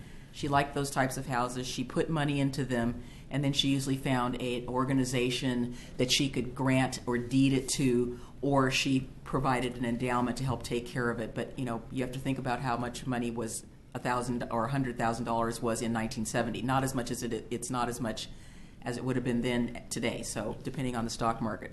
So she moved the Dr. Daniel Stevenson house from the Weiler Chevrolet property. So if you've been around for a while and you know where Weiler Chevrolet was, basically 13th and Main, and she used that as a caretaker. So they're caretaker's home. So if you've ever been to the Ainsworth house, there's a little cottage next to it that's called the Sullivan Cottage. She moved that there. She liked to have little cottages or buildings there for somebody to live in to take care of the properties that she had. So that was how the Stevenson house ended up with being basically in the 70s having two homes on one lot and one sewer connection. So it just made things a little complicated as we went down the road. So the Stevenson house, as is indicated in your report, is significant because Dr. Daniel Stevenson was probably one of the first dentists in this particular area, and you can imagine how rudimentary dental work was at that time. You would not want to go to him today because he probably used tools of destruction and, pliers, and it was kind of bad. So we have some tools that Dr. Barkley used at the McLaughlin house that were basically similar, and it looks like a giant pair of pliers that you could pull out horses' teeth or something to that effect. Anyway, that's how that house got there. The Rose Farm property itself and the Holmes house, she deeded that to the McLaughlin Memorial Association about 1980 through about 1984, and the reason she did that is for tax purposes, so she deeded 1/3 and 1/3 and 1/3. So of the original 640 acres that the property originally comprised of when the Holmes family lived there, we have 1.91 acres. So we are a 501(c), and she set up a separate committee to manage that property, and that is the Rose Farm Management Committee. So if you see RFMC on there, it's very long, so I abbreviated it. But the McLaughlin Memorial Association is the owner, and the management committee basically takes care of the property. We discovered in doing our sort of annual inspections of and just because I know you're not from here, it's pronounced Rylance. So there is a Rylance house that is next to this on the other side of Rylance and Holmes Lane. That was Mr. Rylance's home, and he was one of the original subdividers of all of that 640 acres, along with his father-in-law, O.C. Pace, who, again, as I like to tell my visitors at the Holmes House, everybody back in those days was a mayor of Oregon City. So Mr. Pace was a mayor. He's also a real estate developer and speculator and did a lot of real estate development. So we were doing a routine inspection of the house, and as you are looking around, we discovered that some windows that were put in by one of our very dear members, Mr. Wilmer Gardner, who was well known in the community, decided that he would do some replacement windows. Well, as you can well imagine, I don't know how they did it, but there is, under one of the windows, there is a big hole, literally about this big, that we discovered because we think they used incompatible materials, and it just rotted out. And I mean, again, as we inspected it, we were just kind of like, oh my God, you know. And so we started going around inspecting all the other windows. So the two that we've submitted are the two worst ones that basically they have to totally come out because we think they might be rotten down into the substructure, which is what we're really kind of scared about. So that's that particular property and what's going on with it. Do you have any questions about the Dr. Daniel Stevenson house? We currently have a tenant in there who does a little bit of property maintenance, but it's not like we'd had in the past where we had a person there who took care of the property and mowed the lawns. We kind of are doing all of that ourselves now. Any questions on the Stevenson house? So let me go to the Holmes house. So if you were over there and did a site visit, it's the rear porch. We have a front porch. We got a grant from the city in 2012 to repair the front porch. And again, it was a case of, it seemed like a good idea at the time. It's straight grain fir. They repaired that porch, the front porch, with pine. Guess what rotted away first? The pine. So we completely took it apart and repaired it. And it's very, very sound now. So I think one of our volunteer members, was on the back porch, and you know how you walk on it and kind of goes, anyway. Well, he didn't go through or anything, but it was very soft. So we got underneath the house and started checking that and discovered that the substructure of it is also in very bad shape. And then about a week ago, I was over there and discovered that we might have a colony of skunks living underneath the porch. So it's probably timely that we rip it off to get them out and get the back porch fixed. Very carefully. Yes, I've already contacted a critter getter company because I'm not going to, believe me, I was quite a ways away when I shone my flashlight and said, oh my God, I see two sets of 4 eyes, and I thought, that's the only thing it could be. So we would like to work on getting that repaired as well. Plus, you guys aren't responsible for the skunks, but we're going to take care of that while we're at it. So they can only get in under the porch. They can't get underneath the house because we've got that all blocked off now. But you know, if you own an old property, it's always something. And this is from 1847, so we know that there's always going to be something. And the other house is 1865, but the Holmes house is, as you know, very significant because it's basically the location of the start of basically Oregon as we know it today. We had the inauguration of the first territorial governor there, and we are open on Fridays and Saturdays from 12 to 4. So come over, find out if I'm working, and I will give you like the super duper behind the scenes tour, and would love to have you come by. It's really an awesome place. So I'll be happy to answer any questions. I think it's pretty straightforward. Mm-hmm. I don't know if you got, and I didn't realize there was anybody living in Stevenson house, and I was walking around all of a sudden I saw bicycles out there. I went, oops. Yes, yeah, we do. I told him that there might be people walking around for this particular grant project. So he's very understanding about that, and it's nice having somebody there that's keeping an eye out. The thing that Laura mentioned is that we actually had submitted our application prior to the end of the fiscal year. We'd hoped to be on the June agenda based on our advice from Christina Robertson Gardner, because she said there was still some funds available and they needed to expend them. So we did try to get in before the beginning of the fiscal year because we were kind of concerned that might, flip over and the money might not be carried forward. So we did our best, and we did get our application in, but we got bumped to July, not through no fault of our own or staff's efforts. They did try to get us on the June agenda. You can console yourself that you probably couldn't have gotten the work done in that length of time. No, anyway. we would be able to get it done within the year, but not the fiscal year. The contractor that we got the only bid of the three that we asked is working on the Judge Ryan house, and he is not ready to work on our project yet. And so he was very grateful that we were going to be delayed, because he said that just gives him more time to finish what he's doing and then get to our project. Any other questions for the applicant? Okay, thank you. Thank you. And please do come for a tour. I'd love to have you. I am working this Saturday, so. At this point, we will close the public hearing, move to deliberation. Who would like to start? I think it's pretty straightforward. We want to maintain our historic sites that are especially, open to visitors and stuff. I guess the only question to me, because, if you guys walked around and looked at, the conditions, it's pretty evident that it needs it, as to whether or not, if it's just 1,000 for each or more. And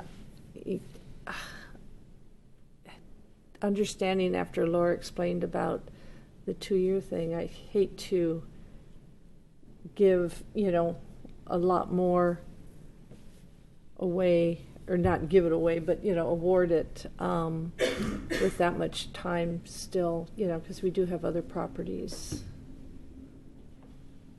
So my comment would just be, the 1,000 each, and go from there.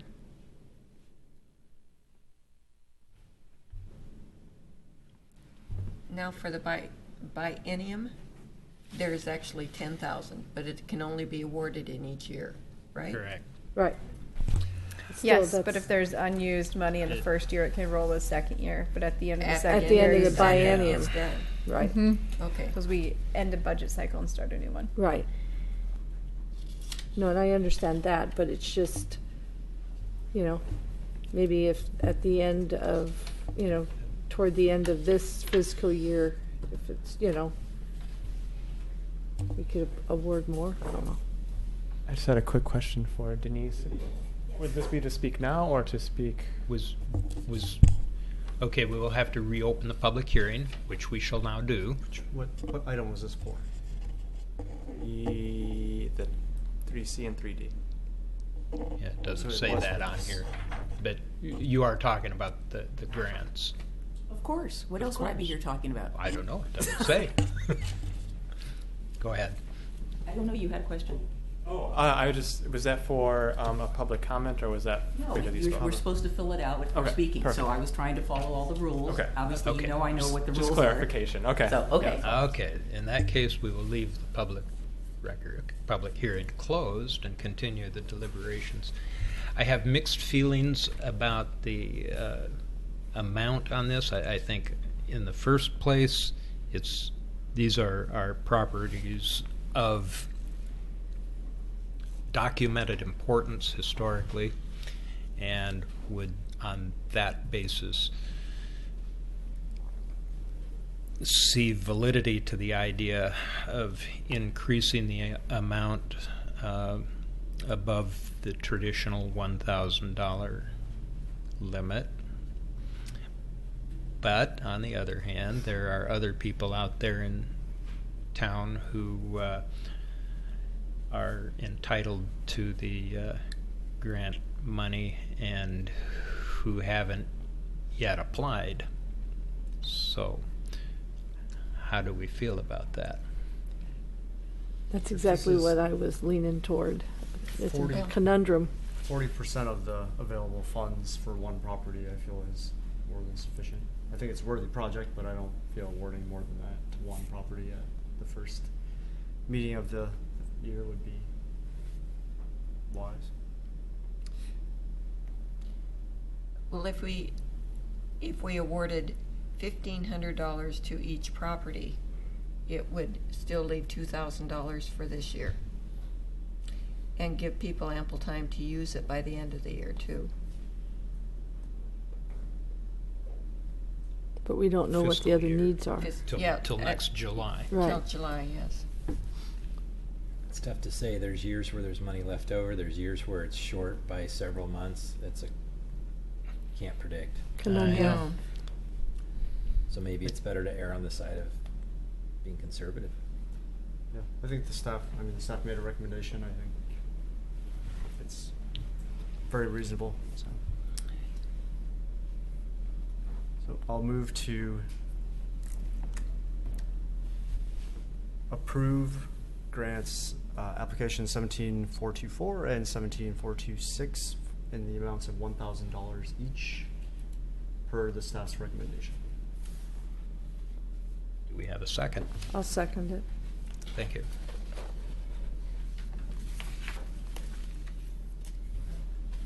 So, okay. I will redo roll. Board Member Met. Aye. Board Member Blythe. Aye. Board Member McLaughlin. Aye. Board Member Mann. Aye. And Chair Basinger. Aye. Excuse me for a minute. I need to use the bathroom.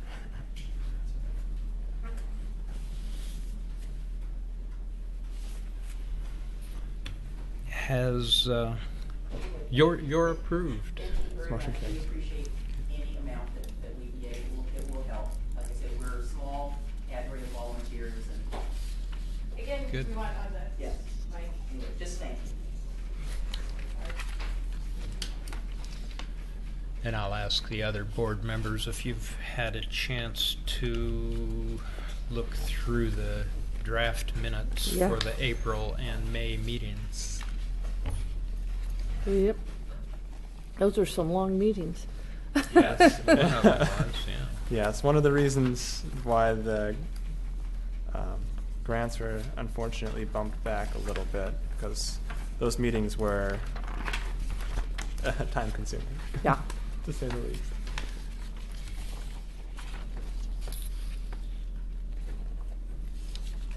Since I was not present at either of those, I don't feel comfortable in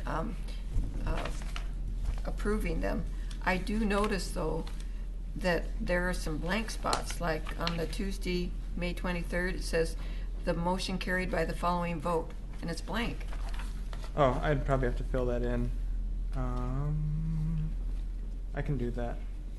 So, I'm sorry, where did you see that again? Where did you It see that? is 1A. 1A. Yeah, 1A. I can tell you what the vote was. Yeah. It was 3-0. Yeah, Yeah. 300. Yeah, I can Unanimous. I can fill that one in.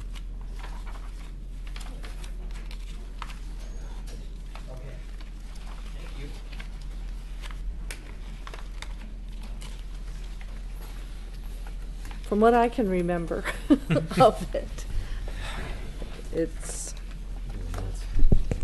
I didn't have any other comments sure or anything. Anyway.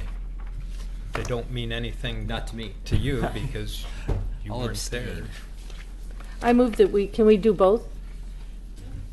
I move that we accept both meeting minutes for Tuesday, April 25th, and for Tuesday, May 23rd, 2017, as submitted with the one correction on 1A on the May 23rd of a unanimous vote. Second.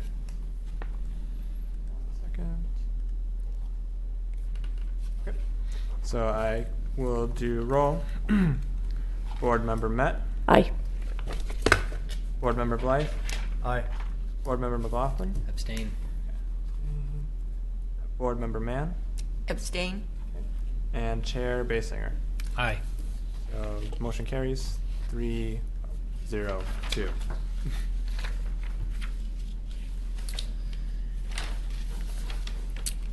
Communications. Yeah, Do we have an update on the promenade? Thank you very much, Laura Turway with the Community Development Department. I'm excited to talk to you about the McLaughlin Promenade, one of my favorite places. It is essentially the big picture is that we applied for a enhancement grant to work on the promenade. So I want to tell you a little bit about it and then tell you a little bit about the enhancement grant, just so you're aware of what's going on. The promenade, as we know, was created during the WPA, 1938, and it includes a stone walkway, some beautiful stairs, and a series of wonderful architecture. The project expands quite a distance from the McLaughlin House to, this says the Museum of the Oregon Territory, but it goes to the VFW essentially, which is a wonderful lineal park. And we hope to provide trail connections to the McLaughlin Promenade with a part of our legacy project. Perhaps something over McLaughlin Promenade or some connection to the bluff is identified in a long-term plan with the details yet to be worked out. And then also we're currently working on a trail that extends this through the Kenema Children's Park, which Trevor will tell you a little bit about. And we hope to see you down there this weekend. So there are a lot of features that are highlighted along this promenade. McLaughlin House, the Museum of Oregon Territory, and the municipal elevator. It's been a good connection for the city over the years. The wall that extends along the bluff. The wall helps to provide fall protection, and it also is a wonderful view of historic stone. Unfortunately, there's some damage to the wall cap mortar. So there's a wall cap, there's stones that are put in place, there's mortar between them, and then there is a concrete slab essentially on top. And in 2010, we received federal funding to replace some of these caps. But unfortunately, some of them have cracked or been chipped away, as you can see in the picture here. And so we have applied for and received an enhancement grant to fix them. So there's a lot of feet freezing and thawing that created damage, and we believe they were the result of some deficiencies in some of the mortar materials. And so what we're proposing to do is to replace 51 of those caps. So that's why I wanted to bring it to you, because it is a designated structure, and we wanted to tell you about the project and tell you that we're not replacing all the caps, we're only replacing some of the caps. The goal of the project is to match the look of the caps. So it's not like that the replaced caps will be very shiny or anything like that. Good. So we're not applying for a Historic Review Board application. We're just keeping you briefed on this repair project. So the project itself is about $44,000. They received a $25,000 Metro grant program. We believe that this is really important to the city, the promenade is. And it's a widely used space, and to see some of those caps fall breaks my heart as someone who was working on the construction project particularly as well. But it is just such a wonderful space, and it's such a good connection between neighborhoods. It's a part of our Oregon City Regional Loop Trail, right, with the connections of the fall and downtown and various neighborhoods. It is a good resource for the city. And so we hope to get to bid in the next couple weeks and then sign on a contractor to begin. There is going to be some displacement during construction. Tell me your voice. So that means that this is a wall that's hanging on top of a bluff, and that means it's kind of hard to fix. They're going to have to, if you remember last time, there were these elaborate rigs so you can get to the back side of the wall without falling down the hill. And essentially it means for the users of the path will be open, but it's going to be routed into like the grass area like it was last time. So the promenade will remain open from our understanding, but you will see some constructions and bits and pieces as they replace those wall caps. Obviously it's important for us to get it right and to assure that this doesn't happen again.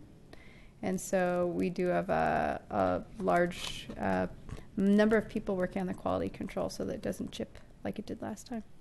And you can't go after the other contractor that did them? They're working with us on it. There's a variety of reasons why it happened, and it didn't happen to all the caps, and it didn't happen to any particular pattern of caps that were placed on any particular day. And so, yeah, it's been a headache to unwind, and we've unwound it and think that we've found the resource moving forward to avoid it in the future.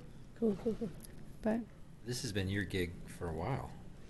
it was back then. I applied for the ARA funds. It was special because it was created in the first place from federal funds to get back to work, and then it was funded for the caps for that. And so I applied for that grant, and then I worked on the construction Are the part of it. the caps that aren't being replaced, are they expected to? Are they in good condition such that they'll last a long time, or are they also going to need to be replaced soon? Great question. So we inventoried all the caps. We think the other ones are fine. Oh. There's some like hairline cracks, which you would expect with a large slab with a wall that kind of moves over time below it, which is fine. Well, and the last time they did it, they kind of did the tinted concrete so it wouldn't look brand spanking new too, didn't they? Yeah, so what we did is we worked really hard to source where the rock was from originally and find the same rocks from the same quarries. And then we matched the same level of stone that was showing. Yeah, it was a lot good of project. Yeah, the ones that we're seeing some problems with now are a particular type of wall cap. It's where the cap has a block that hangs over the edge. There's two types of wall caps. One has a smooth kind of corner, so it's not a pointed. It's got like a bevel in it. Those ones are fine. Those are the ones near the stairways. It's these ones that are along the walkway where they have this mass of concrete that sticks out for some reason. It's only these.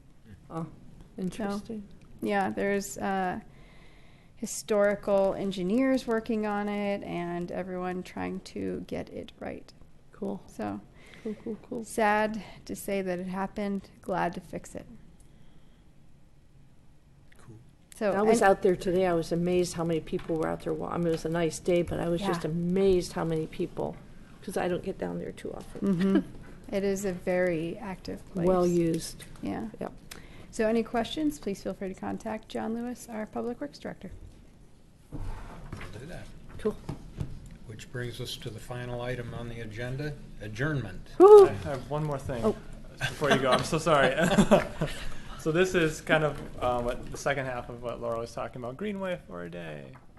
So the 29th, this weekend, it is just that, Greenway for a day, starting from approximately around 2nd and McLaughlin Boulevard and going to Old Kenema Park. So they're going to limit traffic and they're going to turn it into a walkway so you can kind of walk to the park. It'll be approximately like 2 miles long or something like that. Nice little fun thing to get out and go do. So the purpose of the project is to identify a location for that connection, which again is a part of a larger Oregon City Loop Trail and other regional trails, and to identify some cross sections of what it may look like. So please come participate. It'll be a fun event. There'll be an Ivy pool going on along at the same time as well. But bring your families for a good time and give us your input, and we'll try and figure out a design that is sensitive. Design will go through Kenema National Registered Historic District, and it starts on the promenade as well. And so if there are any street improvements, you may come back and see the project should there be any need to. All right. And with that, we will adjourn at 8:20.